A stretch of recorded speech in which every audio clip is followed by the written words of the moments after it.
ওং অজ্ঞানতিমিরন্ধস্য জ্ঞানাঞ্জনাশলাকয়া চক্ষুরুন্মিলিतं যেন তস্मै শ্রীগুরুবে নমঃ।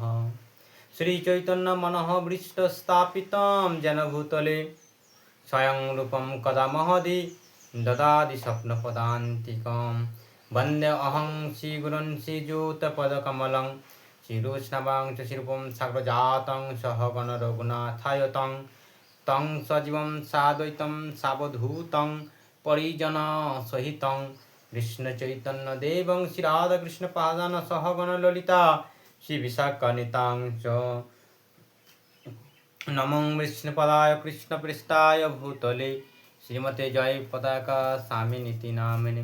নমো আচার্য পদায় নিতাই কৃপা পদায়নে গৌরকথা ধামোদায় নগর গ্রাম তারিণে। নমো বিষ্ণুপদায় কৃষ্ণপৃষ্ঠায় ভূতলে শ্রীমতে ভক্তিবেদান্ত স্বামিনীতি নামিনে। নমস্তে সরস্বতী দেবে গৌরবাণী প্রচারিণে নির্বিশেষ শূন্যবাদী পাশ্চাত্য দেশতারিণে।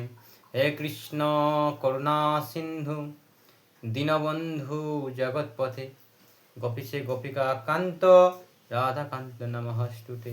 তপ্ত কাঞ্চন গৌরাঙ্গী রাধে বৃন্দাবনেশ্বরী বৃষভানুসুতে দেবী প্রণমামি হরিপ্রিয়ে। বাঞ্ছাকল্পতরুভ্যশ্চ কৃপা সিন্ধুভ্য এব চ পতিতানাং পাপিনেভ্যো সকল বৈষ্ণবেভ্যো নমো নমঃ। জয় শ্রীকৃষ্ণ চৈতন্য প্রভু নিত্যানন্দ শ্রী অদ্বৈত গদাধর শিবাসাদি গৌর ভক্তবৃন্দ। হরে কৃষ্ণ কৃষ্ণ কৃষ্ণ হরে হরে, হরে রাম রাম রাম হরে হরে। নারায়ণং নমস্কৃত্যং নরং চৈব নরোত্তমং দেবীং সরস্বতী ব্যাসং তদ জয় মুদিরয়। ওং নমো ভগবতে বাসুদেবায়, ওং নমো ভগবতে বাসুদেবায়। হরে কৃষ্ণ। তো আজকে আমাদের ক্লাস হবে সেই মহৎ ভরত মহারাজের চরিত্র। এই ভরত মহারাজ কে ছিলেন, তিনি কিভাবে জড় ভরতে পরিণত হলো, আজকে তা বিস্তারিত আলোচনা করব। তো আমি ভাগবতম থেকে বলবো, শ্রীমদ্ ভাগবতমের ৫ম স্কন্ধ থেকে আমি বলবো, আপনারা শ্রবণ করুন। খুব সুন্দর একটা ক্লাস। এই ভরতের চরিত্র অত্যন্ত আনন্দকর একটা চরিত্র, ক্লাস করলে আর উঠতে ইচ্ছা করে না। তো আপনারা শ্রবণ করুন, আপনাদেরও আনন্দ লাগবে, বুঝতে পারবেন। তো এই ভরতের যে মহৎ চরিত্র পাঠ করছেন কে না, শুকদেব গোস্বামী। সেই শুকদেব গোস্বামী মহারাজ উনি পাঠ করছেন, ক্লাস করছেন। তো শুকদেব গোস্বামী যেভাবে ক্লাস করছেন ঠিক আমি সেটাই আপনাদের শোনাবো এই ভাগবতম থেকে, আপনারা শ্রবণ করুন। শুকদেব গোস্বামী বলছেন যে, হে রাজন মহারাজ ভরত মৃগশরীর, মৃগর কথার অর্থ হচ্ছে হরিণ, মৃগশরীর ত্যাগ করার পর এক অতি বিশুদ্ধ ব্রাহ্মণ পরিবারে তিনি জন্মগ্রহণ করেছিলেন। উনি হরিণের শরীর প্রাপ্ত হয়েছিল। কেন হয়েছিল না, উনি ঈশবদেবের পুত্র ভরত মহারাজ।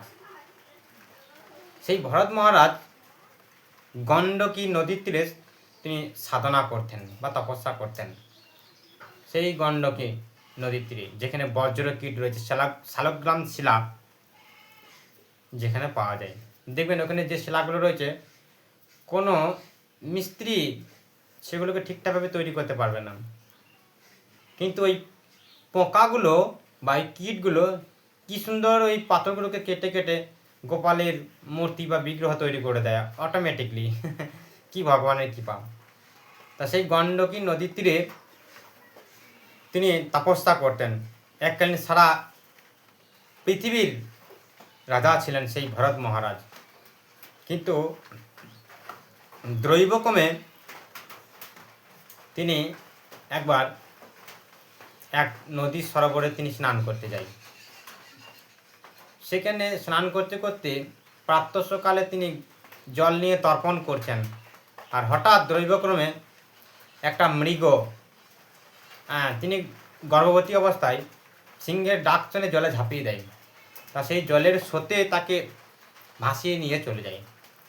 তো ভাসতে ভাসতে তিনি ওইখানেই তার প্রসব যন্ত্রণা উঠে তারপর সেই বাচ্চাটি জন্ম দেয়, আর উনি মারা যান।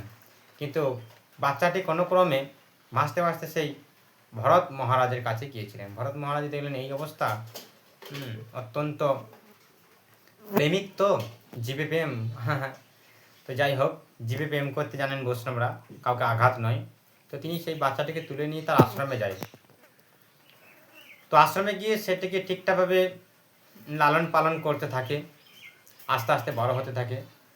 ঠিক এইভাবেই যখন হরিণটি অনেক বড় হয়, তখন তিনি অত্যন্ত আসক্ত হয় সেই হরিণের প্রতি। এমনভাবে আসক্ত হয়ে পড়েন যে শুধু হরিণ আর হরিণ ছাড়া আর কিছুই তিনি জানেন না। আমার হরিণ কই, আমার হরিণ কি খাবে, আমার হরিণ ঠিকঠাকভাবে খেলো কি খেলো না, তিনি এটা ঠিকভাবে দেখভাল করতেন। তো হরিণ যখন আস্তে আস্তে বড় হয়ে গেল, আস্তে আস্তে সেই হরিণ বৃদ্ধ হলো, দেহত্যাগ করলো। তো সেই জড়ভরত তার দেহ থেকে আচ্ছন্ন অবস্থায় তিনি অত্যন্তভাবে তিনি কাতর হয়ে ভেঙে পড়লেন। হরিণ হরিণ হরিণ হরিণ হরিণ হরিণ চিন্তা করতে করতে, তো সেই জড়ভরত মৃত্যুকাল অবধি, সেই ভরত মহারাজ মৃত্যুকাল অবধি হরিণের কথা চিন্তা করতে করতে করতে করতে আমার হরিণ আমার হরিণ আমার হরিণ আমার হরিণ, তিনি এভাবে দেহত্যাগ করেন। তো শাস্ত্রে শ্রীমদ্ ভগবদ গীতায় ভগবান নিজে অর্জুনকে বলেছেন যে জং জং বাপিশ্বরণং ভাবং তেজ তেজন্ত কলেবরং তং তমেবতী কয়ন্তি সদা তদ্ভাব ভাবিত। বলছে যে যার ভাব নিয়ে দেহত্যাগ করে পুনরায় সে সেরকম শরীর প্রাপ্ত হয় বা শরীর প্রাপ্ত হয়। তাহলে কৃষ্ণের কথা মিথ্যা নয়, সত্য। তাই মহারাজ ভরত হরিণের কথা চিন্তা করতে করতে তিনি হরিণ শরীর লাভ করেছিলেন। তো সেই হরিণ শরীর লাভ করার পর কোথায় তিনি জন্মগ্রহণ করেছিলেন, তারপর থেকে আমি আপনাদের সেই জীবন কাহিনীটা শোনাবো। ছিল সুখদেব গোস্বামী মহারাজ শোনাচ্ছেন, আপনারা শোনান। তো মৃগ শরীর ত্যাগ করার পর এক অতি বিশুদ্ধ ব্রাহ্মণ পরিবারে তিনি জন্মগ্রহণ করেন। সেখানে তিনি জন্মগ্রহণ করেছিলেন। অঙ্গিরস গোত্রের এক ব্রাহ্মণ ছিলেন। তিনি সমস্ত ব্রাহ্মণোচিত গুণাবলিতে পরিপূর্ণ ছিলেন। তিনি তার মন এবং ইন্দ্রিয় সংযত করেছিলেন, সমস্ত ইন্দ্রিয়কে তিনি দমন করেছিলেন, বশ করেছিলেন। তারপরে তিনি কৃষ্ণের সেবাতে লাগিয়েছিলেন সেই ইন্দ্রিয়গুলোকে।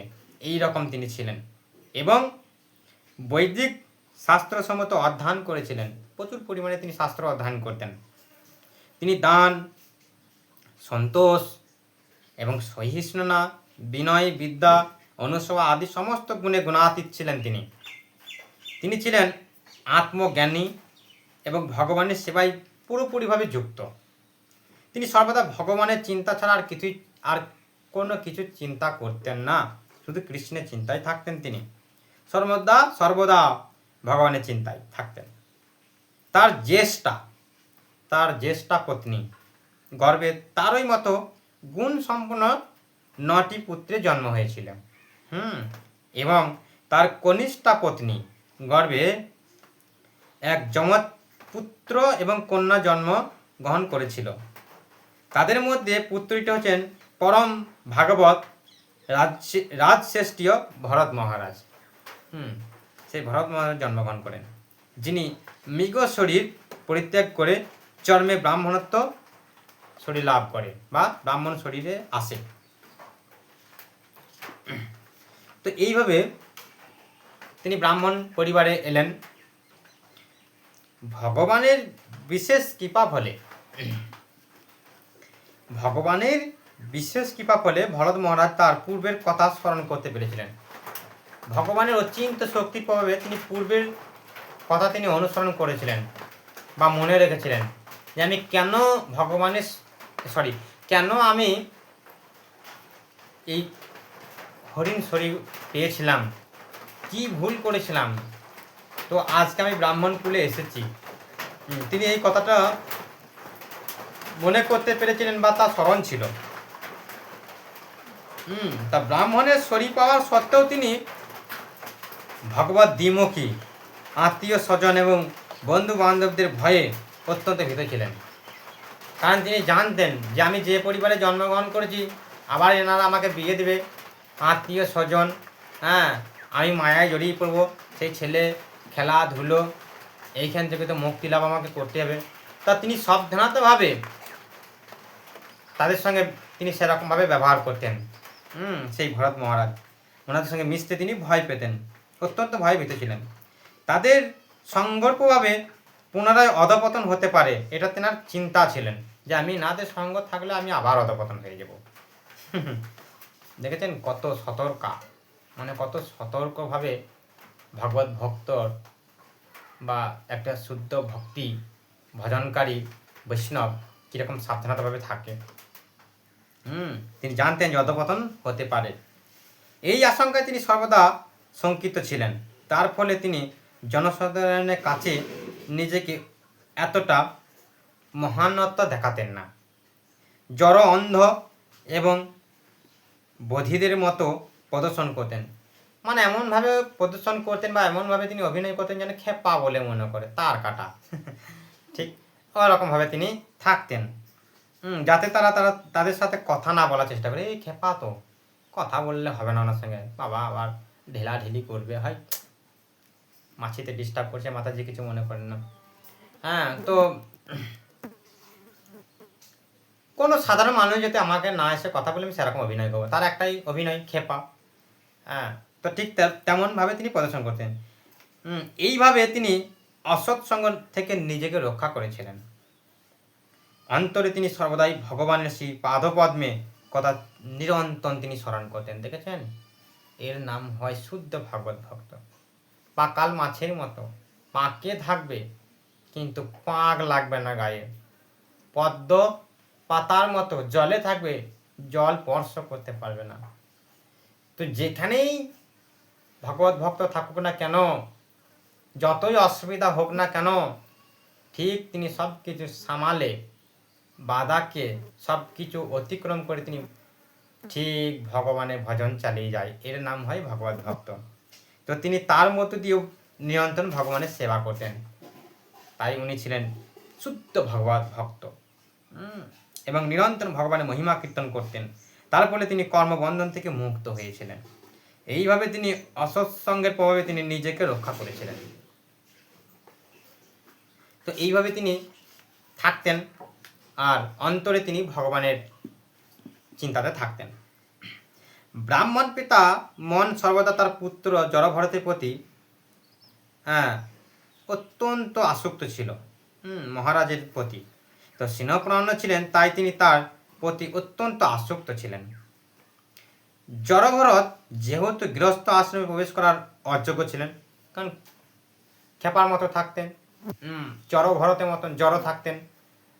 মানে যখন গুণাবলীতীত হারিয়ে যায়, কোনো জাতির গুণাবলীতীত যখন হারিয়ে যায়, তখন তাকে মানুষরা বাজে সম্বোধন করেন। দেখবেন, তুই জড় নাকি, তুই জড় রে, একটু গায়ত্রী মন্ত্র জপ করতে পারছিস না, ব্রাহ্মণ কুলে জন্মগ্রহণ করে।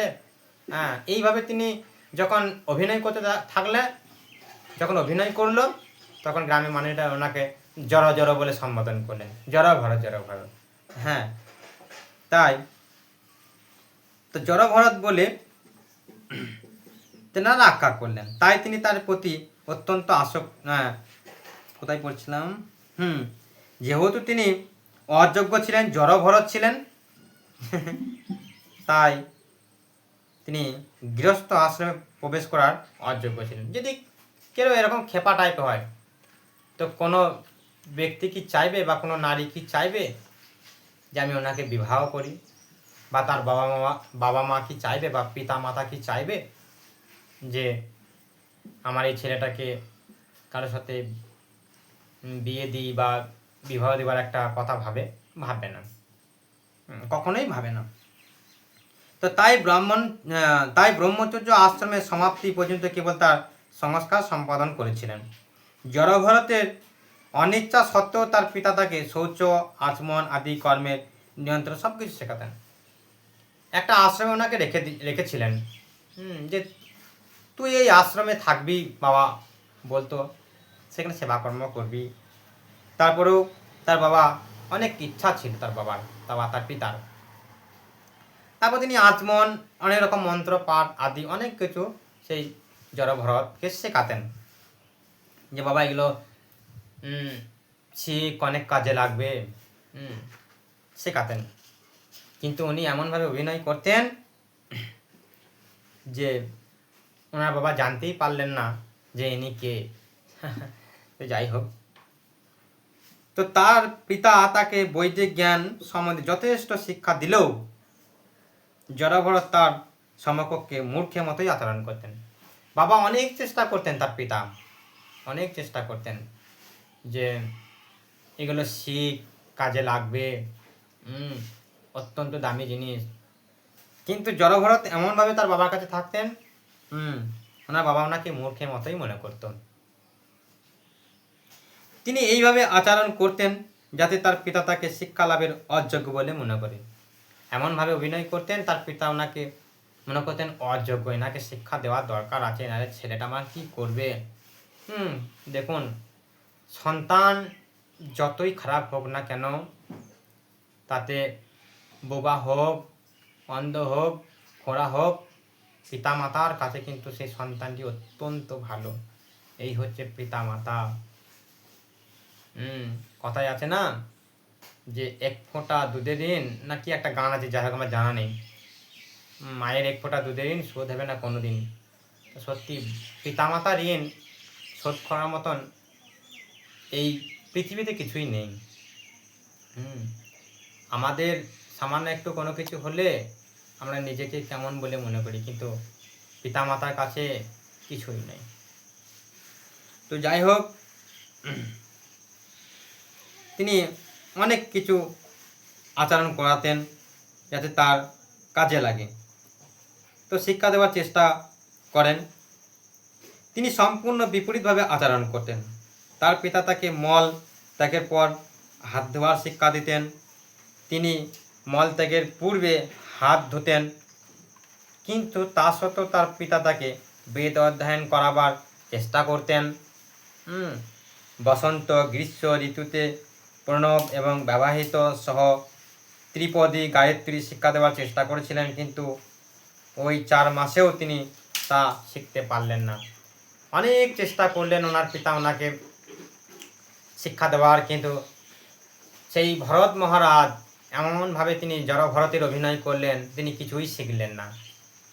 সবাই যাতে জানতে পারে, পিতা মাতা থেকে গ্রামবাসী সবাই যাতে জানতে পারে যে সত্যি ইনি একদমই জড়, তিনি কিছুই শিখলেন না। তো জড়ভরত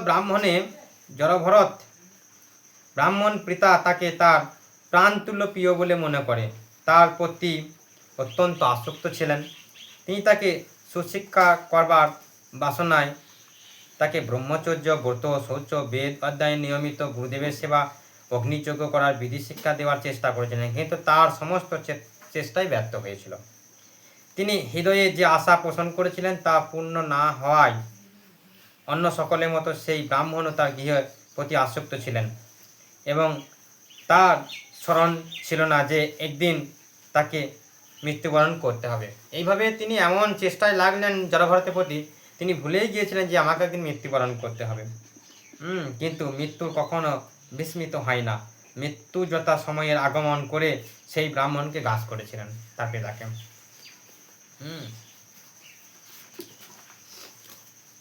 তো পিতার মৃত্যুর পর জড়ভরতের 9 জন বৈমাত্রের ভাই তাকে জড় এবং মেধাহীন বলে বিবেচনা করে তার শিক্ষা পূর্ণ করার প্রচেষ্টা ত্যাগ করেছিলেন। জড়ভরতের মহিমায়িতের ভাইয়েরা ঋক, বেদ, সামবেদ এবং যজুর্বেদ এই 3টি সকাম কর্ম পরায়ণ বেদের শিক্ষা পারদর্শী ছিলেন। ওনারা প্রচুর পরিমাণে এই ঋক, সাম, যজু, অথৈব এগুলো পড়েছিলেন। ভগবত ভক্তির যে দিব্য জ্ঞানের সম্বন্ধে তারা অবগত ছিলেন না। ওনারা শুধু বেদ অধ্যয়নই করে গেছিলেন, ঋক, সাম, যজু, অথৈব প্রচুর পরিমাণে অধ্যয়ন করেছিলেন, কিন্তু প্রকৃতি যে ভগবত ভক্তর যে জ্ঞান, সেই জ্ঞান সম্বন্ধে ওনারা অবগত ছিলেন না। তার ফলে তারা জড় ভরতের অতি উন্নত স্থিতি উপলব্ধি করতে পারেনি। তারপরেও তারা চিনতে পারেনি সেই জড় ভরতকে। বেদ অধ্যয়ন যতই করুন না কেন, যাই করুন না কেন, অ্যাকচুয়ালি সমস্ত বেদের সারমর্ম হচ্ছে নিরন্তর ভগবানকে স্মরণ করা। আর সেটাই ছিলেন সেই জড় ভরত। তো যাই হোক, তার ভাইদের মনের মধ্যে একটু হলেও অহংকার এসেছিলেন যে ভরত এরকম ওই রকম। তো অধপতিত মানুষরা প্রকৃতিপক্ষে পশুর তুল্য। পশুর সঙ্গে তাদের একমাত্র পার্থক্য হচ্ছে যে পশুরা চতুর্পদ এবং তারা দ্বিপদ। মানুষকে কখনো কখনো শাস্ত্রতে অনেক জায়গাতে পশুর সঙ্গে তুলনা করেছে, কিন্তু এটাও বলেছেন পশুরা 4 পা হয় আর মানুষেরা 2 পা, এইটুকুই তফাৎ। তো পশুরা 4 পা আর সাধারণ মানুষরা যাদেরকে পশুর সঙ্গে তুলনা করেছেন তারা দ্বিপদ, মানে 2 পা। এই সমস্ত দ্বিপদ পশুদৃশ্য মানুষরা জড় ভরতকে উন্মিত এবং জড়বধির এবং মূল বলে সম্বোধনা করত। তাকে কটু বাক্য বলতো, রাগাতো, তাকে নিয়ে ইয়ার্কি করতো, মজা করতো, এরকম তারা তার সঙ্গে দুর্ব্যবহার করত। এবং জড় ভরত তাদের সঙ্গে উন্মত্ত, বধিত, অন্ধ অথবা জড়ের মতো আচরণ করতেন। ভরত তারপরও তাদের সঙ্গে এমনভাবে আচরণ করতেন, তিনি একবারে বুঝিয়ে দিতেন যে আমি খেপা, আমি কিছুই জানি না, তোমরা আমাকে যা করবে করো। তিনি কখনো প্রতিবাদও করতেন না, অথবা তাদের বোঝার চেষ্টাও করতেন না যে তিনি তেমন নয়। কখনো তিনি বুঝতে দিতেন না যে আমি কিন্তু এরকম নই, বুঝতে দিতেন না।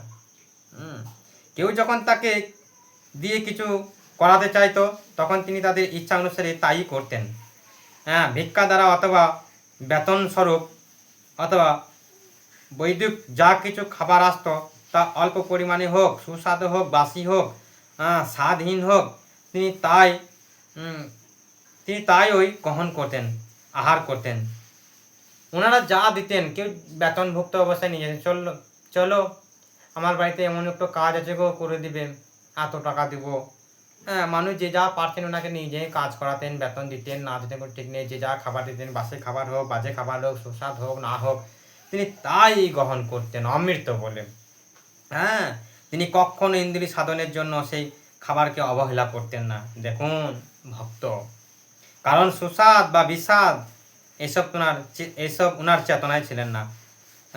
উৎপাদনকারী যেহেতু দেহাত্মা বুদ্ধি বন্ধন থেকে তিনি ইতিমধ্যে মুক্ত ছিলেন, তিনি সম্পূর্ণভাবে মুক্ত পুরুষ ছিলেন। তিনি ভগবত ভক্তির দিব্য চেতনায় মগ্ন ছিলেন, তিনি সম্পূর্ণ কৃষ্ণ ভাবনায় ভাবিত, এবং তাই তিনি দেহাত্মা বুদ্ধি থেকে উদ্ভূত দিব্যেন্দু ভাব থেকে মুক্ত ছিলেন। তার দেহে ছিলেন বিষের মতো পুষ্ট, তার শরীর একটা বিষ মতন পুষ্টিকর ছিল, এবং তার অবয় ছিল সুদিষ্ট। তিনি শীত, গ্রীষ্ম, বাত এবং বর্ষা গ্রাহক করতেন না। তিনি ওইসব কিছুই মনে করতেন না, কি শীত, কি গ্রীষ্ম, কি বর্ষা, উনি সব কিছুই মনে করতেন না। এবং তিনি কখনো তার শরীর আচ্ছাদিত করতেন না। তিনি ভূমিতে শয়ন করতেন, কি শীত, কি গ্রীষ্ম, বর্ষা, যতই ঠান্ডা হোক, যাই হোক, তিনি কিন্তু মাটিতেই শয়ন করতেন। এবং কখনো তেল মাখতেন না, স্নান করতেন না। তার দেহ মলিন হওয়ার ফলেও তার ব্রহ্মতেজ এবং জ্ঞান আচ্ছাদিত ছিল। তার শরীর থেকে ব্রহ্ম তেজের মতো তেজ বেরোতো একবারে। তারপরেও জ্ঞানে আচ্ছাদিত ছিলেন, ঠিক যেমন মূল্যবান রত্নের জ্যোতি যেমন হয় তেমন একবারে ধুলার দ্বারা আচ্ছাদিত থাকে। তার কটিদেশ ছিল একটি অত্যন্ত মলিন বস্ত্র, এবং অত্যন্ত মলিন হওয়ার ফলে তার যোগ্য প্রবৃত্ত ছিল। কাল ব্রাহ্মণ কুলভূত বলে তাকে বুঝতে পেরে মানুষেরা তাকে ব্রহ্মবন্ধু আদি নামে সম্বোধনা করত। এইভাবে বিষয়াসক্ত ব্যক্তিদের দ্বারা অপমানিত এবং উপেক্ষিত হয়ে তিনি ইতস্তত বিচরণ করতেন। মানে এরা ওনাকে এরকমভাবে সম্বোধন করার পরেও তিনি সব জায়গাতেই যাওয়া আসা করতেন, বিচরণ করতেন। তো জড়ভরত কেবল আহারের জন্য কাজ করতেন না, তার মৈবেভের ভাইয়েরাও সেই সুযোগ নিয়ে কেবল আহারে বিনিময়ে তাকে ক্ষেত্রে কাজ নিযুক্ত করেছিলেন। কিন্তু সর্ষ ক্ষেত্রে যে কিভাবে কাজ করতে হয় তা তিনি ভালোভাবে জানতেন না। ভাইরা ওনাকে অত্যন্ত পরিশ্রম করাতেন, মাঠে নিয়ে যেত, সর্ষের দানা মানে সর্ষ গাছ এক প্রকার, সেই সর্ষ কাটা করাতেন, গম লাগালে গম কাটা করাতেন, খেতে যা যাবতীয় হয় সেগুলো কাটা লাগানো সব ওই কাজগুলো ওনাকে দিয়ে করাতেন। কিন্তু তিনি তা ভালোভাবে সেই কাজ করতে জানতেন না। তিনি জানতেন না কোথায় মাটি ঢালতে হবে, কোথায় ভূমি সমতল করতে হবে, কোথায় কি করতে হবে। তার ভাইরা তাকে খুদ, খৈলক, তুষ, পোশাক, খাওয়া শস্য, রন্ধন পাত্রে লেগে থাকা পুরা অন্ন খেতে দিত। এত কাজ করাবার পরেও খুদ, খই, পাত্রের গায়ে যেসব পুরা খাবারগুলো লেগে থাকতো সেইগুলো ওনাকে খেতে দিতেন, সেই ভরত মহারাজকে বা জড়ভরতকে। কিন্তু তিনি কারোর প্রতি কোনো বাজে মন্তব্য করতেন না, তিনি একদম করতেন না। তাই অমৃত বলেই সেগুলোকে তিনি ভজন করতেন। সেই সময় এক শূদ্র কুলজোত দস্যুর সর্দার মানে ডাকাতের সর্দার পুত্র কামনায় ভদ্রকালীর কাছে নরপশু বলি দেওয়ার উদ্যোগ করেছিলেন। দেখেছেন, যাতে একটা নরবলি দিতে পারি। ভালো করে জিনিসটা বুঝুন এখানে কি বলছে।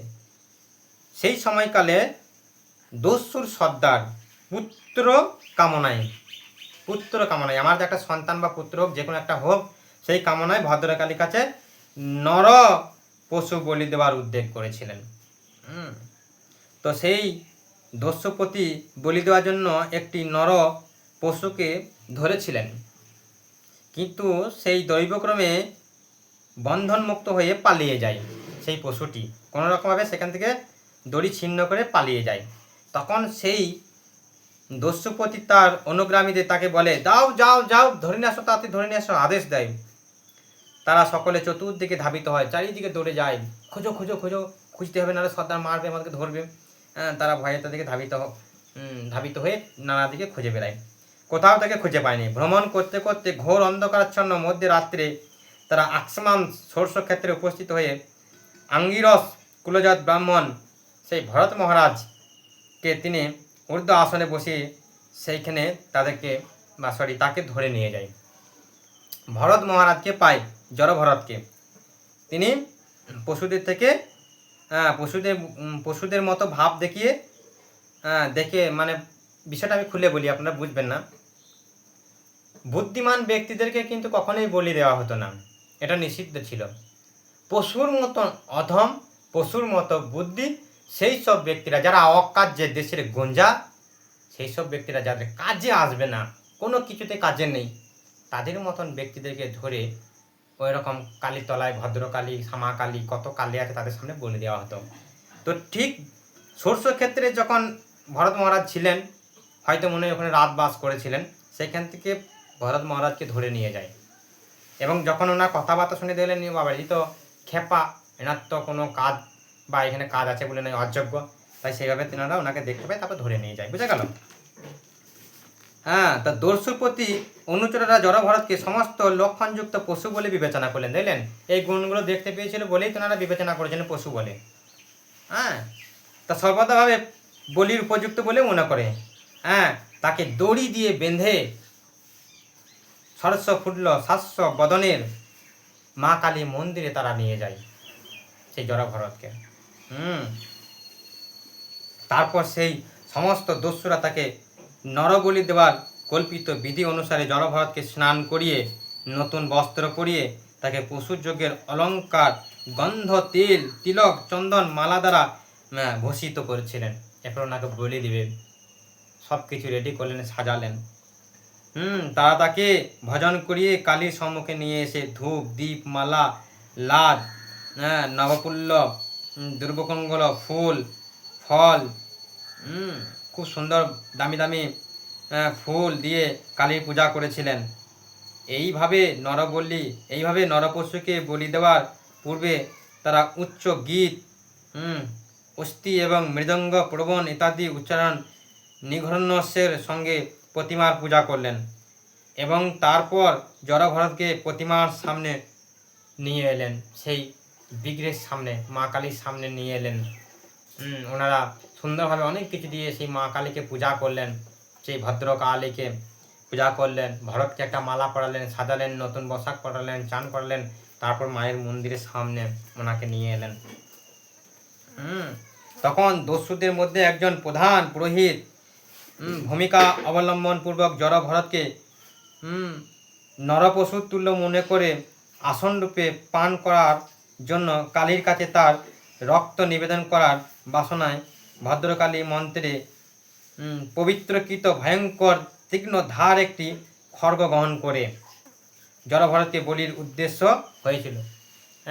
ভয়ঙ্কর মন্ত্র উচ্চারণ করে সেই কালীর কাছে একটা খড়গ ছিল, যেটা অত্যন্ত ধারালো। সেই খড়গের সিঁদুর আদি নানা রকম জিনিস লেপন করে সেই খড়গটি নিয়ে আসে জড়ভরতকে বলি দেওয়ার জন্য। তো সেই সমস্ত দস্যু তস্করেরা ভদ্রকালী পূজার আয়োজন করেছিলেন। তারা সকলেই ছিল অত্যন্ত নীচ প্রকৃতি এবং রজ এবং তমগুণের দ্বারা আচ্ছন্ন। রজগুণ তমগুণ থাকলেই এইসব ভাবনা আসে। অহংকার কোথা থেকে উৎপন্ন হয়? রজগুণ তমগুণ থেকে, সত্যগুণ থেকে নয়। কিন্তু সত্যগুণের গুণাতীত ছিলেন সেই জড়ভরত।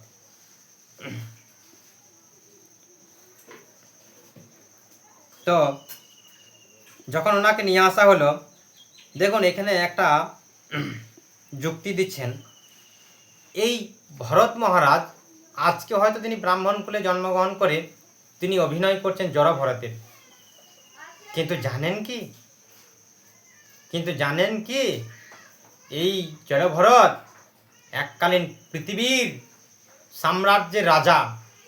যখন তিনি গণ্ডকী নদীর তীরে তপস্যা করতেন, সেই শক্তি, ওনার যা শক্তি ছিলেন, যা বীর্যের জোর, সেই জোর কিন্তু জড়ভরতে এখনও রয়েছে। শাস্ত্র উল্লেখ করছে এই জড়ভরত যদি ইচ্ছা করতেন, ওই যে দড়ি দিয়ে ওনাকে বন্ধন করে নিয়ে গেছিলেন, আর কয়েকজন যারা ধরে নিয়ে গেছিলেন, এই জড়ভরত যদি ইচ্ছা করতেন যে ওই দড়িকে বন্ধন করে খুলে ওদেরকে শেষ করে দিয়ে উনি ওখান থেকে মুক্ত হয়ে পালাতে পারতেন, কিন্তু প্রতিবাদ করেনি। কেন করেনি? ভগবানের প্রতি বিশ্বাস করেছেন, ভগবানের প্রতি ভরসা রেখেছেন, ভগবান আমাকে রক্ষা করবে। আমি যখন জড়ভরতের অভিনয় করছি আমি করেই যাব, কোনো প্রতিবাদ করেনি। নাহলে যে দস্যুরা ওনাকে ধরে নিয়ে গেছিলেন, সেই ভরত মহারাজের কাছে ওনারা কিছুই নয়। ইচ্ছা করলে সেই দড়িকে টুকরো টুকরো করে কেটে ওনাদেরকে শেষ করে দিতেন, কিন্তু প্রতিবাদ করেনি। এই হচ্ছেন ভগবত ভক্ত, যারা সন্ন্যাস গ্রহণ করে ভগবানের প্রতি পূর্ণ বিশ্বাস রেখে বেরিয়ে যায়। তারা একবারও ভাবে না যে আমার সঙ্গে একটা বউ নিলাম না, বা আমার স্ত্রী নেই, একটা মেয়ে নেই, কে আমাকে রেঁধে দেবে, কে আমাকে খেতে দেবে, আমি সন্ন্যাস নিব না বাবা, দরকার নাই।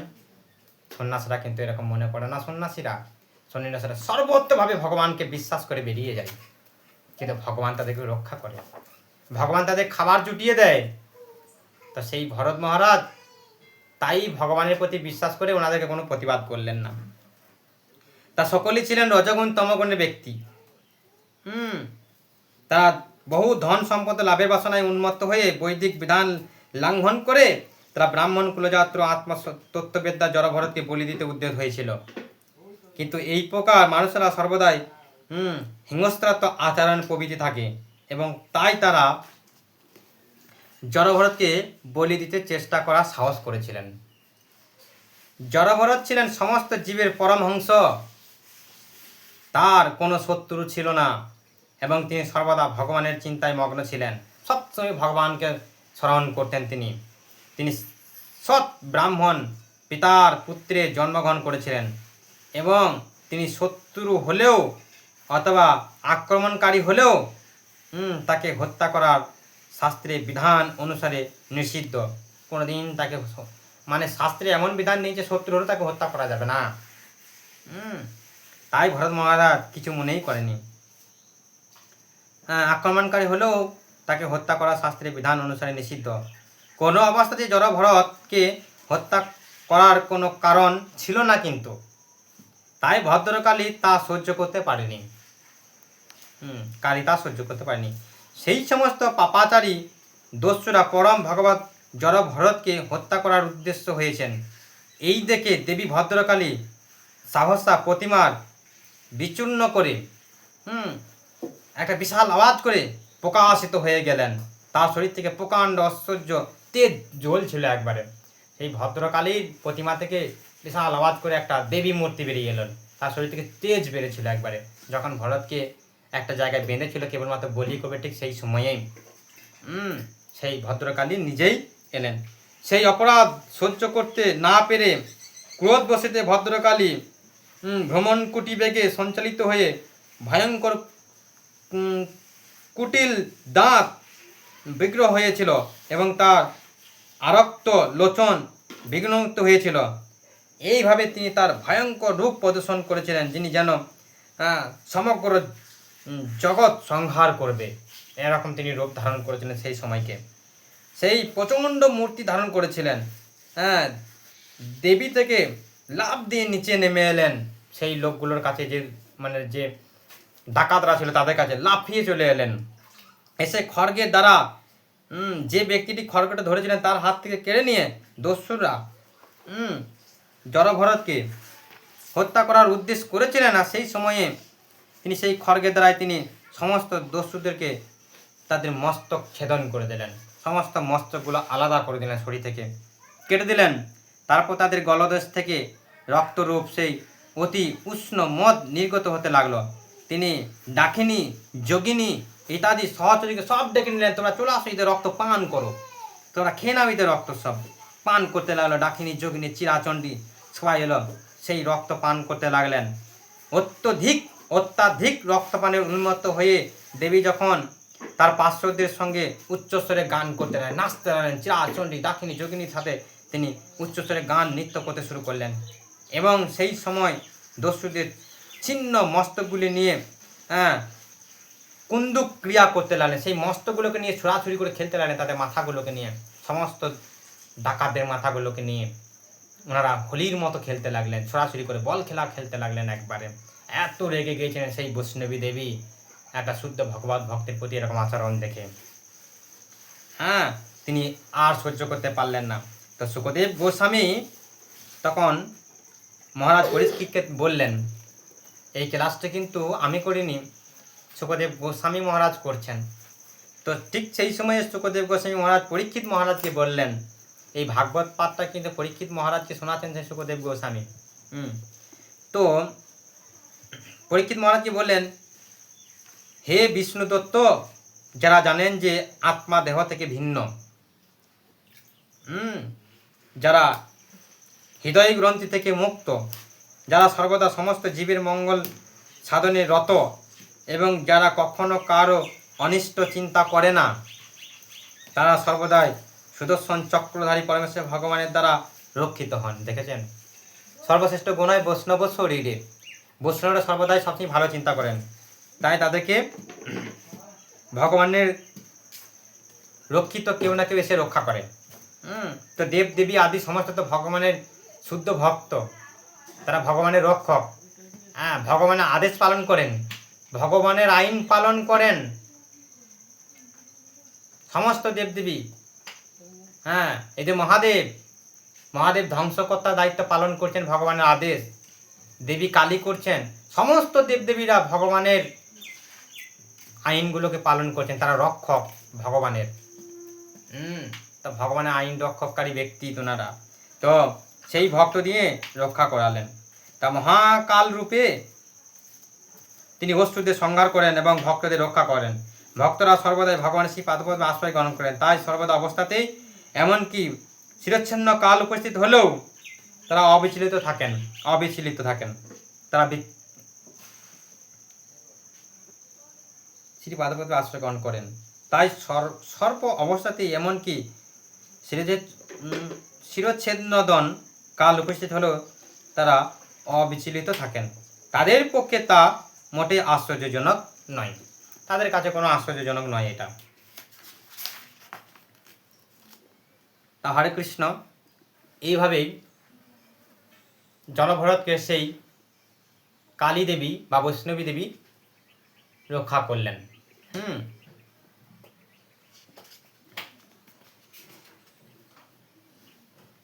রক্ষা করার পর হয়ে গেল। তারপর এরপর সেই জলভরতের সঙ্গে বিখ্যাত একজন মহারাজ বা রাজার সঙ্গে সাক্ষাৎ হয়। সেই রাজাটির নাম হচ্ছে রহুগণের। এই রহুগণের রাজার সঙ্গে সেই ভরতের সাক্ষাৎ হয়।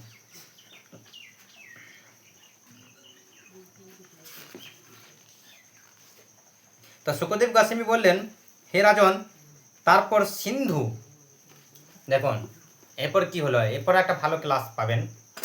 এই ভরত মহারাজ জলভরত রহুগণের সঙ্গে কিভাবে সাক্ষাৎ হলে বুঝতে পারবেন। হে রাজন, তারপর সিন্ধু সৌবীরের রাজা রহুগণ যখন কপিল আশ্রমে যাচ্ছিলেন, কপিল মুনি আশ্রমে যখন যাচ্ছিলেন, সেই রাজা রুহু তার পার্শ্বদগণ বা পরিগণদের নিয়ে পালকি চড়ে যাচ্ছিলেন। তিনি যাচ্ছিলেন কোথায়? কপিল দেব আশ্রমে। তখন তার প্রধান সেবিকা বাহক ইক্ষুমতি নদীর তীরে উপস্থিত হয়ে আর একজন সেবিকার বাহকের সম্বোধন করতে দৈবক্রমে জড়ভরতকে সেখানে দেখতে পেয়েছিলেন। তো কোনো কারণবশত জড়ভরতকে সেখানে দেখতে পেয়েছিলেন যে জড়ভরতকে যুবক, বলিষ্ঠ, সুদৃষ্ট অঙ্গ অমিত দেখে তাকে গরু এবং গাধার মতো ভার বহন সমর্থক বলে বিবেচনা করেছিলেন।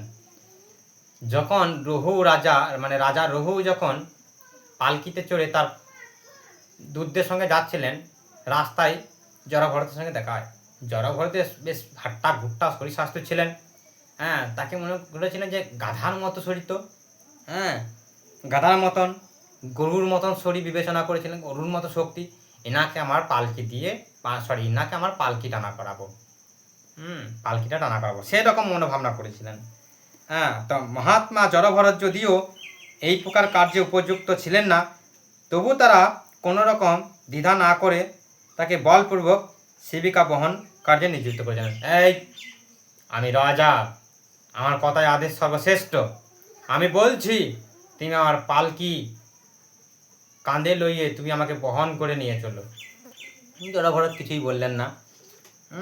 তো সেই কাজে নিযুক্ত করলেন। জড়ভরত তার অহিংস মনোভাবের জন্য সেবিকা ঠিকভাবে বহন করছিলেন না। যেহেতু উনি ততটা ওই কাজটা ওনার নয়, তারপরেও তিনি করছিলেন, কিন্তু ঠিকভাবে করতে পারছিলেন না। তিনি তার সম্মুখে এক গজ পরিমিতি স্থান নিরীক্ষণ করে তারপর পদবিক্ষেপ করছিলেন, যাতে তার পায়ে চাপে কোনো পিপিলিকা মৃত্যু না হয়। একবার হঠাৎ করে পিপিলিকা লাইন, রাস্তা দিয়ে যখন পেরিয়ে যান দেখবেন পিপিলিকা লাইন, ডোরাল লাইন, বা অনেক কীটপতঙ্গ পেরিয়ে যায় লাইন ধরে, পিপিলিকা অনেক পেরিয়ে যায়। তো এইগুলো উনি লক্ষ্য করলেন। যেহেতু উনি শুদ্ধ ভক্ত, ওনার সবার জন্য হৃদয় কাঁদে। কেন না, বৈষ্ণবরা একটা জিনিসই জানেন, শুদ্ধ ভক্ত একটা জিনিসই জানেন, যে সবার হৃদয়ে পরমাত্মা ভগবান রয়েছেন। কাউকে আঘাত করা বা পত্রঘাত করা মহাপাপ। তো তিনি দেখলেন যে পিপিলিকা লাইন পেরিয়ে যাচ্ছে, তখন তিনি সেগুলোকে ডিঙিয়ে পেরিয়ে যাচ্ছেন, মানে পা দিচ্ছেন না। তো এইভাবে তিনি ডিঙিয়ে পেরিয়ে যাচ্ছেন যাতে তার মৃত্যু না হয়। কিন্তু তার ফলে অন্য বাহকদের সঙ্গে তার পা না মেলায় সেবিকা আনন্দিত উচ্ছ্বসিত হয়ে রাজা রহুগণকে তারা বাহকদের জিজ্ঞাসা করলেন, তোমরা কেন অসমানভাবে সেবিকা বহন করছো? ভালোভাবে বহন করো। যখন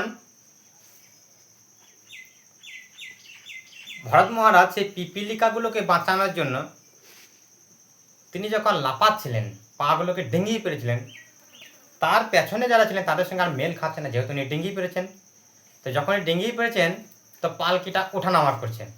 তো তো তখন রাজার রুহু, এই তোমরা কি করছো, পালকি নড়ছে কেন, আমার কষ্ট হচ্ছে, সমানভাবে চলতে পারছো না, তোমরা সমানভাবে চলো।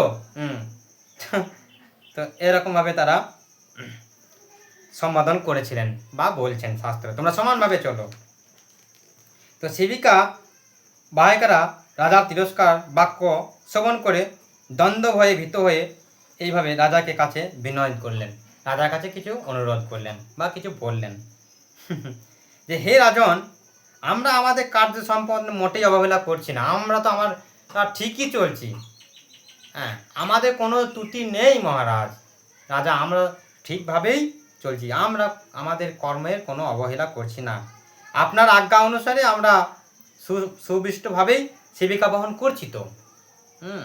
কিন্তু সম্প্রতি তো যে ব্যক্তি নিযুক্ত হয়েছে সে দ্রুত চলতে পারছে না বলে আমরা তার সঙ্গে সেবিকা বহন করতে পারছি না। আপনি যাকে নিযুক্ত করলেন এই যে কে বটে আমি জানি না, ইনি তো দ্রুত চলতে পারছে না, হ্যাঁ তাই আমাদের সঙ্গে হচ্ছে না, তাই আমরা সঠিকভাবে চলতে পারছি না বা বহন করতে পারছি না, এটা বলছেন রাজাকে। পালকি যদি একসাথে না ঠিকভাবে চলা হয় দেখবেন একটু উলট পালট হয়, দেখবেন গরু দিয়ে অনেকজন হাল বোয়ায় মাঠে, দেখবেন একটা গরু যদি কমজোরি করে হালটা এইদিকে চলে যাবে, আর এ যদি কম করে দেখবেন এইদিকে চলে যাবে, মানে সঠিকভাবে সমানভাবে যাবে না। তো সেই প্রকার এক প্রকার হয়েছে। তার দ্বন্দ্ব ভয়ে ভীত বাহকদের কথা শুনে রাজা রোহগণ বুঝতে পারলেন যে কেবল একজনেরই দোষের ফলে সেবিকা যথাভাবে বাহিত হচ্ছে না, নিশ্চয়ই কেউ না কেউ একজন গোলমাল করছে। সে কথা খুব ভালোভাবে বুঝতে পারে এবং তাদের আবেদন শুনে তার ঈষৎ ক্রোধের উর্বরগত হয়েছিলেন। যদিও তিনি ছিলেন রাজনীতি শাস্ত্র পারদর্শী এবং অত্যন্ত অভিজ্ঞ, তবু তার রাজ স্ববেশবশত তার চিত্রে ক্রোধের উন্মিত হয়েছিলেন। উনি জ্ঞানী ছিলেন, রাজা জ্ঞানী ছিলেন, সব কিছু ছিলেন, কিন্তু রাজা যে আমি রাজা, তার একটা ভাবভঙ্গির চিত্রে তার একটু হলেও অহংকার এসেছিল বা ক্রোধ উদয়িত হয়েছিল। প্রকৃতিপক্ষে রাজা গ্রহগণের চিত্র এবং রজগণের দ্বারা আচ্ছাদিত ছিল, দেখলেন আমি যেটা বললাম সেটাই, একটু হলেও রজগণ ছিল, তাই তিনি অগ্নির মতো প্রচণ্ড ব্রহ্মতেজের সম্পন্ন জড় ভরতকে বললেন, রেগে গিয়ে বললেন জড় ভরতকে। রাজা রোহগণ জড় ভরতকে বলেছিলেন, আহ কি কষ্ট, কিভাবে চলছো তুমি, হ্যাঁ ও ভাই, তুমি নিশ্চয় একাকী অনেকক্ষণ ধরে অনেক পথ এই সেবিকা বহন করে অত্যন্ত ক্লান্ত হয়েছ, আর তাছাড়া তোমার বার্ধক্যবশত তুমি অত্যন্ত পরিশ্রান্ত হয়েছ। হে সখে, তোমার শরীর তো ধীর নয়, হ্যাঁ এবং তুমিও তেমন বলবান নও, তোমার সঙ্গে বাহেকারা কি তোমার সঙ্গে সহযোগিতা করছে না? জড়ভরতকে এই কথাটা বললেন। এইভাবে রাজা বক্তঞ্চিত দ্বারা জড়ভরতকে তিরস্কার করলেন, মানে এমনভাবে বললেন যাতে কথাটা একটু মধ্যে মানে রাগ থাকে। তো সত্যি ভরতকে তিরস্কার করার পর ভরত একটু হলেও নিজেকে আঘাত পেলেন, একটু হলেও, হ্যাঁ তিরস্কার করলেও জড়ভরত অভিমান শূন্য, দেখেছেন অভিমানের শূন্য নিতাই নগরে বেড়ায়। ভক্তের কোনো অভিমান নেই, অভিমান শূন্যই ছিলেন। তিনি তার চিন্ময় স্বরূপ উপলব্ধি করার ফলে অবগত ছিলেন যে তিনি তার দেহ নন। উনি কিন্তু সেই ভগবানের চিন্তা, ভগবানের ভাবনা, ভগবানের স্মরণ ছাড়া আর কিছুই বুঝেন না।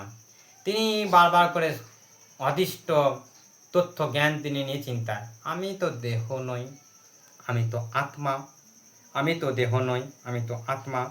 তো তিনি এইভাবে সম্বোধন করলেন, দেহ নন। তিনি স্থূল অথবা কৃত ছিলেন না, পঞ্চমহাভূত এবং তিনি সূক্ষ্ম উপাদানের সমৃদ্ধ রচিত জড় পিণ্ডটির সঙ্গে তার কোনো সম্পর্ক নেই। এটা তো একটা মাংসপিণ্ড, আমাদের শরীরটা সম্পূর্ণ একটা মাংসপিণ্ড, রক্ত জল লবণ, ঠিক এরকম প্রকার দ্রব্য দিয়ে এটা একটা রক্ত মাংস পিণ্ডটাকে একটা ভালো আবরণ দিয়ে কেবলমাত্র ঢাকা আছে, তাই আমাদেরকে একটু ভালো লাগছে দেখতে। যদি এই চামড়া ছাড়িয়ে দেওয়া হয় আমাদেরকে ভয়ে দেখে মানুষ বিভূতি হয়ে পালাবে। কোনো দাম নেই, এটা রক্ত মাংস একটা পিণ্ড। তাই জড়ভরত গেলাম মনে মনে ভাবছেন, এই মাংসটি পিণ্ডের সঙ্গে তো আমার কোনো সম্পর্ক ছিল না। হস্তপদ সম্মিত দেহ জড় দেহটির সঙ্গে তার কোনো সম্পর্ক ছিল না, অর্থাৎ তিনি সম্পূর্ণরূপে তার চিন্ময় স্বরূপ। তিনি জানেন আমি আত্মা, আমি হচ্ছি চিন্ময়, যে সব থেকে সুন্দর দেখতে। তাই অহং ব্রহ্মামি উপলব্ধি করেছিলেন। তাই তিনি রাজার পরিহাস্যপূর্ণ তিরস্কার বিচলিত হননি, কিছুই মনে করেননি। নীরবে তিনি পূর্বে মতোই সেবিকা বহন করতে আবার লাগলেন। তিনি আবার ঠিক যেমনভাবে চলছিলেন তিনি তেমনভাবেই চলতে লাগলেন, কোনো প্রতিবাদ তিনি করেননি। তারপর রাজা যখন দেখলেন যে সেবিকা পুনরায় আনন্দিত হচ্ছে, তখন তিনি অত্যন্ত ক্রোধিত, মানে আবার ডিস্টার্ব হচ্ছে আবার তিনি পিপিলিকা লাইন পেরেছেন। তিনি ক্রোধ বিশিষ্ট হয়ে বললেন, ওরে দুষ্ট, তুই কি করছিস? তুই কি জীবিত অবস্থা হয়েও মৃত নাকি? তিরস্কার করছে, মানে কটু বাক্য বলছেন ভরত মহারাজকে। মৃত নাকি? তুই জানিস না যে আমি তোর প্রভু? তুই জানিস না আমি তোর প্রভু? তুই আমার আদেশ অবজ্ঞা করেছিস, অবজ্ঞা করেছিস আমার আদেশ। তোর এই অবজ্ঞার ফলে আমি তোকে যমরাজের মতো দণ্ড দেব, যমরাজের মতো তোকে আমি শাস্তি দেব, আমি তোর উপযুক্ত শাস্তি বিধান করব, যাতে তুই প্রকৃতিস্থিত হোস। এরকম বলে সম্বোধন করছেন সেই রঘু রাজা। নিজেকে একজন রাজা বলে মনে করায় রঘুগণ দেহাত্মা বুদ্ধি হয়েছিলেন, এবং দেহাত্মা বুদ্ধি মানে নিজ বুদ্ধি, যে বুদ্ধি কাজে লাগে না, জড় সম্পূর্ণ বুদ্ধি। মানে অহংকার ভাব আছে যে জ্ঞানে, সেই জ্ঞান হয়েছেন, এবং রজ এবং তমগুণে দ্বারা প্রবাহিত ছিলেন। মদ ভরে তিনি জড়ভরতকে আশালীন বাক্যের দ্বারা তিরস্কার করেছিলেন। জড়ভরত ছিলেন পরম ভাগবত এবং ভগবানের প্রিয় নিকেতন। রাজা যদিও নিজেকে একজন মস্ত বড় পণ্ডিত বলে মনে করতেন, কিন্তু তিনি পরম ভগবত ভক্তির স্থিতি অবগত ছিলেন না। তিনি অ্যাকচুয়ালি ভগবানকে উপলব্ধি করা সেই জ্ঞান তাঁর ছিল না, এবং তার চরিত্র তার জানা ছিল না। জড়ভরত সর্বদা ভগবানকে তার হৃদয়ে বহন করতেন। তিনি ছিলেন ভগবানের বাসস্থান সদৃশ্য, তিনি ছিলেন সমস্ত জীবের সুসদ, এবং তিনি কোনো প্রকার দেহাত্মা বুদ্ধি পোষণ করতেন না। তাই তিনি ঈষৎ হেসে এই কথাগুলি বলেছিলেন। দেখি, ভরত মহারাজ হেসে মহান ব্রাহ্মণ জড়ভরত বললেন, হে বীর রাজা। দেখুন, উনি বীর, ওনার মতো ওনার কাছে কিছুই নাই, কিন্তু উনি তারপরে সমাসন্ধান করছেন যে হে বীর রাজা, আপনি যা বলছেন তা সত্য। কি সুন্দর কথা বলছেন দেখুন, হে বীর রাজা, বীর বলে সম্বোধন করছেন। হে বীর রাজা, আপনি যা বলছেন তা সত্য। প্রকৃতি পক্ষে সেগুলি কেবল তিরস্কারী বাক্য নয়, কারণ দেহটি হচ্ছেন বাহক, ভার বহনকারী। দেহটি আমার নয়, কারণ আমি হচ্ছি চিন্ময় আত্মা। আপনার উক্তিতে কোনো বিরোধ নেই, কারণ আমি দেহ থেকে ভিন্ন, আলাদা সম্পূর্ণ। আমি সেবিকার বাহক নই, এই দেহটি হচ্ছে বাহক। নিশ্চিতভাবে যে কথা আপনি বলছেন, আমি এই সেবিকা বহনের পরিশ্রম করিনি, আমি করিনি, কারণ আমি এই দেহটি থেকে পৃথক। আপনি বলছেন যে আমি হৃষ্টপুষ্ট নই, এই বাক্যটি তার পক্ষে উপযুক্ত। যে ব্যক্তি দেহ এবং আত্মার পার্থক্য জানে না, দেহ স্থূল স্কৃত হতে পারে, কিন্তু কোনো বিজ্ঞ ব্যক্তি আত্মা সম্বন্ধে সেই কথা বলবে না, কোনো জ্ঞানী ব্যক্তি আপনার মতো বলবে না। আত্মা হস্তও নয় অথবা কৃশও নয়। তাই আপনি যখন বলছেন যে আমি হৃষ্টপুষ্ট নই, তা সত্য। অধিক কিন্তু এই ভ্রমণের উদ্দেশ্য এবং সেই গন্তব্যস্থলের পথ যদি আমার হতো তাহলে আমার পক্ষে বহু অসুবিধা হতো, কিন্তু যেহেতু সেগুলি আমার সম্পর্কে বলা হয়েছে আমার দেহের সম্পর্কে। আপনি যা আমাকে বললেন, আপনি আমাকে বললেন নাই, আপনি আমার দেহকে বলেছেন, আমাকে বলেননি, আমার দেহ সম্পর্কে বলেছেন। তাই তাতে মোটেই কোনো রকম অসুবিধা আমার হয়নি। দেখেছেন জ্ঞানী কাকে বলে।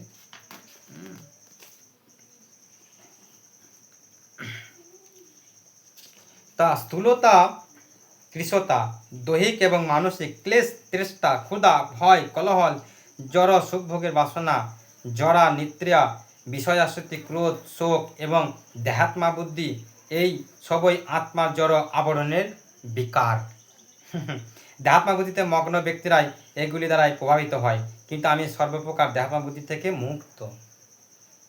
তাই আমি স্থূল অথবা কৃশ নই, অথবা আপনিও যে কথাগুলি বলছেন আমি তা কোনোটাই নই। দেখুন কি সুন্দর কথা দিয়ে বুঝাচ্ছেন ওই রাজা রুহুকে। হে রাজন, আপনি অনার্থক আমাকে জীবনজীবিত বলে অভিযোগ করছেন। সেই সম্পর্কে আমি কেবল এই বলতে পারি যে এই জড় জগতের সব কিছুই আদি এবং অন্ত রয়েছে। আর আপনি যে মনে করছেন আপনি রাজা ও প্রভু এবং তাই আমাকে আদেশ দেওয়ার চেষ্টা করছেন, সেটিও সঠিক নয়। কি জ্ঞান দিচ্ছে দেখুন। কারণ এই সমস্ত পদগুলি অনিত্য। আজ আপনি রাজা এবং আমি আপনার ভৃত্য, কিন্তু কাল তার পরিবর্তন হতে পারে। এবং আপনি ভৃত্যের এবং আমি প্রভুত্বের পরিণত হতে পারি। এই সমস্ত অনিত্য পরিস্থিতিগুলি দৈবের দ্বারা সৃষ্টি হয়। এলা দৈবক্রমে কখনো কখনো আসে, আবার কখনো কখনো চলে যায়। তাই অহংকার করছেন আপনি। চরম ডায়লগ, চরম কথা বলছেন। হে রাজন, আপনি যদি এখনও মনে করেন যে আপনি হচ্ছেন রাজা এবং আমি হচ্ছি আপনার ভৃত্য, তাহলে আপনি আদেশ করুন এবং আমার আদেশ আমাকে পালন করতে হবে। কিন্তু আমি এ কথা বলতে পারি যে এই পার্থক্য অত্যন্ত ক্ষণস্থায়ী এবং ব্যবহার অথবা প্রথা থেকেই তার উৎপত্তি। এছাড়া তার অন্য কোনো কারণ আমি দেখতে পাই না। সেই ক্ষেত্রে প্রভুকে এবং ভৃত্যই বাকে, সকলেই জড়া প্রকৃতি নিয়মের বাধ্য। তাই কেউই প্রভু নয় এবং কেউই ভৃত্য নয়। কিন্তু তা সত্ত্বেও আপনি যদি মনে করেন যে আপনি প্রভু আমি আপনার ভৃত্য, তাহলে আমি তা স্বীকার করে নেব। আপনি বলুন, আপনি দয়া করে আমাকে আদেশ দেন, বলুন আমি আপনার জন্য কি করতে পারি। কি করতে পারি? হে রাজন, আপনি বলছেন ওরে মত্ত জড়, আমি তোকে দণ্ডদান করব, তাহলে তুই প্রকৃতিষ্ঠ হবি। সেই সম্পর্কে আমি বলতে চাই যে জড়, মূঢ়ক এবং বধিবের মতো অবস্থান করলেও আমি ব্রাহ্মণনিষ্ঠার লাভ করেছি। আপনি এই জায়গা যেটা বলছেন, আমি এই জায়গা থাকা সত্ত্বেও আমি কিন্তু ব্রাহ্মণনিষ্ঠা লাভ করেছি। আমাকে দ্বন্দ্ব দিয়ে আপনার কি লাভ হবে? কি লাভ পাবেন আপনি? আর আপনার অনুমান যদি ঠিক হয় এবং আমি যদি সত্যই উন্মুক্ত হই, তাহলে আমাকে দ্বন্দ্ব দেওয়ার পৃষ্ঠপোষক পোষণ করার মতোই হবে। তার ফলে কোনো লাভ হবে না, কারণ উন্মুক্ত ব্যক্তিকে দ্বন্দ্বমান করা হলেও তার উন্নতার উপশম হয় না। এইভাবে তিনি বলছেন। সুখদেব গোস্বামী বললেন, হে মহারাজ পরীক্ষিত, রাজা রঘুগণ পরম ভাগবত জড় ভরতকে কর্কশন বাক্য যখন তিরস্কার করেছিলেন,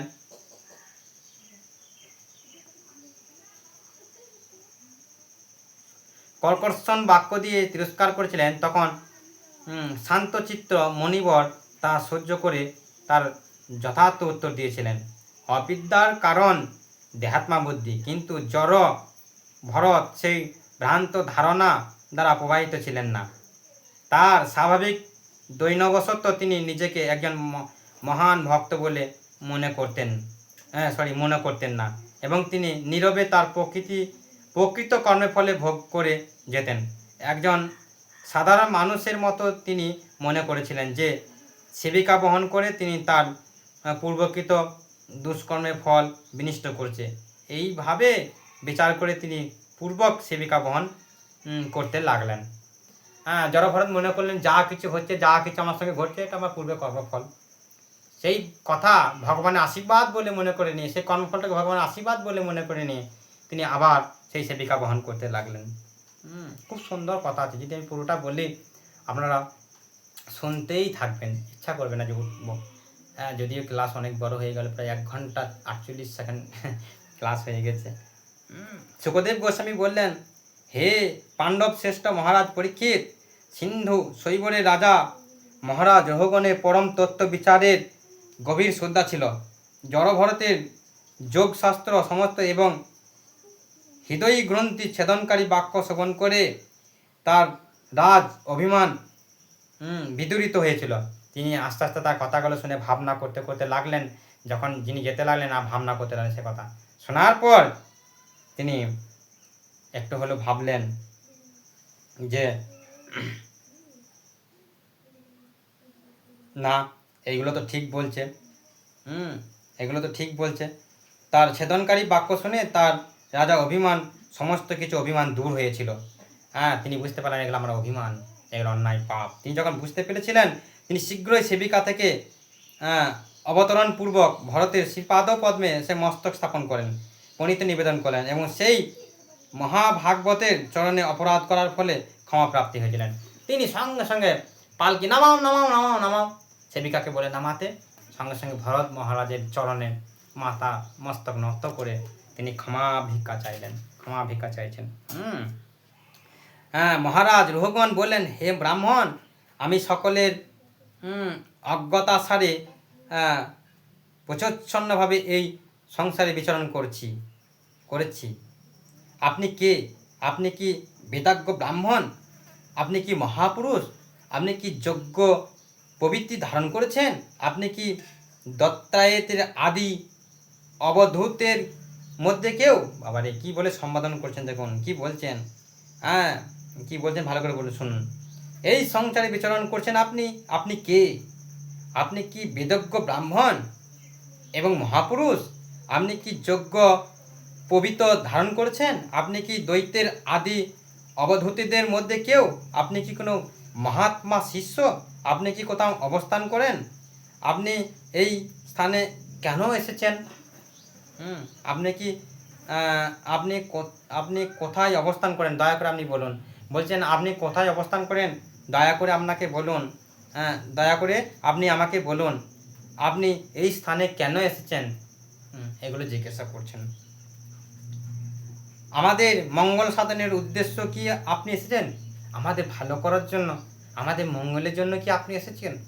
তিনি ভুল স্বীকার করছেন, বুঝতে পেরেছেন আমি অহংকারে মত্ত হয়ে কি করছি। আপনি দয়া করে আমাদের বলুন আপনি কে? দয়া করে আপনি বলুন আপনি কে? তাই হে মহানুভব, আপনি দেবরাজ ইন্দ্রের বজ্রের ভয়ে ভীত নই। এবং ভরত মহারাজ বলছেন, দেখুন বলছে, হে মহানুভব, আমি দেবরাজ ইন্দ্রের বজ্রেও ভয়ে ভীত নই, শিবের ত্রিশূলের ভয়েও ভীত নই, যমরাজের দ্বন্দ্বেও বা অগ্নি সূর্য চন্দ্র বায়ু কুবেরের অস্ত্র থেকেও আমার ভয় উৎপন্ন হয় না। কিন্তু আমি ব্রাহ্মণজ্ঞ কুলের অবমাননা রূপ অপরাধকে অত্যন্ত ভয় করি। আমি এই সবগুলো ভয় করি। অবমাননার রূপ অপরাধকে আমি ভয় করি, আমি আদাস অন্য কিছু ভয় করি না। তা হে মহানুভব, মনে হচ্ছে যেন আপনার মহান আধ্যাত্মিক জ্ঞানের প্রভাব আপনি গোপন করে রেখেছেন। রঘু বলছেন আপনি কোনো কিছু গোপন করছেন। প্রকৃতিপক্ষে আপনি সমস্ত জড় সংসর্গের থেকে মুক্ত, পূর্ণরূপে ভগবানের চিন্তায় মগ্ন। তাই আপনার দিব্য জ্ঞান অত্যন্ত, দয়া করে আপনি আমাকে বলুন কেন আপনি এইভাবে একজন জ্বরের মতো বিচরণ করছেন। হে মহাপুরুষ, আপনি সমঝোত কথা বলেছেন, কিন্তু আমার পক্ষে তা হৃদয়ঙ্গম করা সম্ভব নয়, তাই দয়া করে তা বিশ্লেষণ করুন। আমি আপনাকে যোগেশ্বর বা তত্ত্বজ্ঞানী মুনিদের পরম গুরু বলে মনে করি। মানব সমাজে কল্যাণের জন্য আপনি অবতীর্ণ হয়েছেন। আপনি ভগবানের জ্ঞানরূপী অবতার কপিল দেবের সাক্ষাৎ প্রতিনিধি রূপে দিব্য জ্ঞান প্রদান করতে এসেছেন আমাদের জন্য। তাই আমি আপনাকে জিজ্ঞাসা করি, হে গুরুদেব, এই জগতে সবচাইতে নিরাপদ আশ্রয় কি? উনি জিজ্ঞাসা করতেন। তখন ভরত মহারাজ বললেন যে আপনি শুনুন, আপনি তো শুধু সিন্ধু নগরের একজন ছোট্ট রাজা। আমি এককালীন সারা পৃথিবীর রাজা ছিলাম। সেই ভরত মহারাজ, ঋষভ দেবের পুত্র ভরত মহারাজ, যিনি গণ্ডকী নদীতে তপস্যা করেছিলেন, সেই ভরত মহারাজ যিনি সারা পৃথিবীর সম্রাট ছিলেন।